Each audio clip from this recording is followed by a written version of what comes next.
কবিগুরু রবীন্দ্রনাথ ঠাকুরের ১৬৪ জন্ম জয়ন্তী। এই উপলক্ষে আমাদের ছোট্ট নিবেদন অমূল্য দইওয়ালা।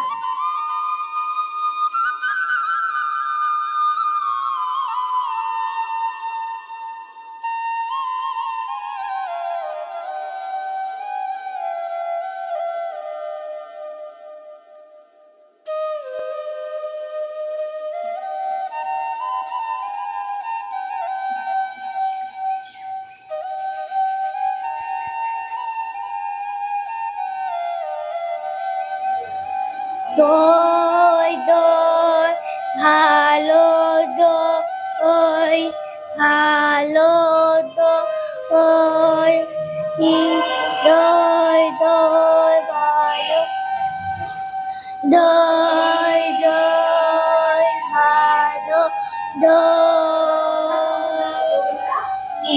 দইওয়ালা দইওয়ালা ও দইওয়ালা, ডাকছো কেন?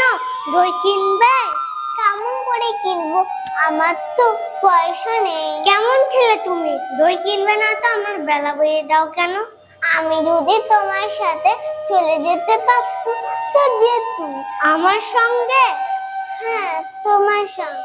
তুমি যে কত দূর থেকে হাঁটতে হাঁটতে যাচ্ছ শুনে আমার মন কেমন করছে।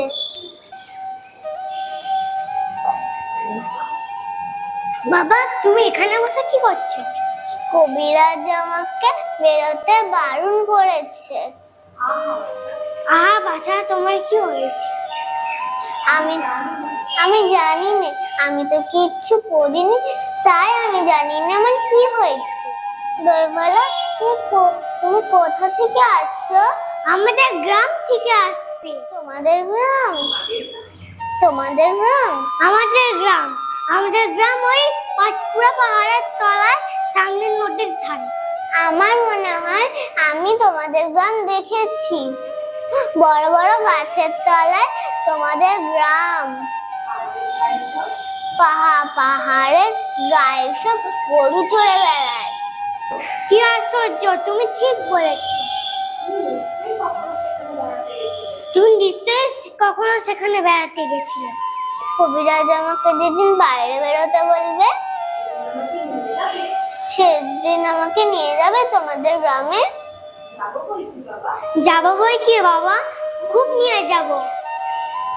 বাবা একবার দই তুমি খাও। আমার তো পয়সা নেই। না পয়সার কথা বলো না, তুমি আমার এই দই খেলে কত খুশি হব। তোমার কি অনেক দেরি হয়ে গেল?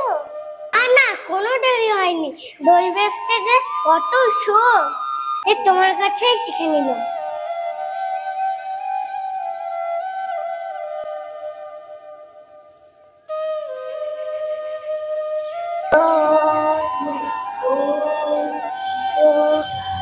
ভালো দই দই